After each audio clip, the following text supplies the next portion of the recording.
Mas maraming benefits ang mag-exercise.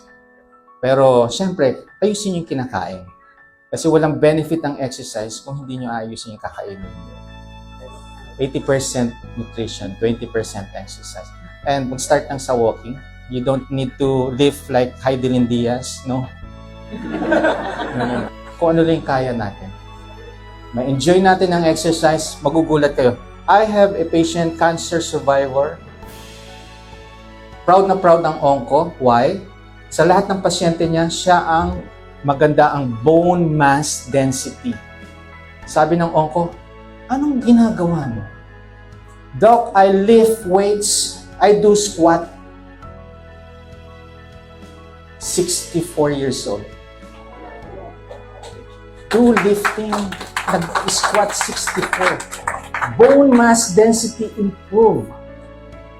So, hindi yan sa senior, hindi yan sa elderly. Nasa inyo yan. Kahit na anong advice ng mga doctor or mga may alam, you are still the captain of your health destiny. Kayo pa rin ang masusunod.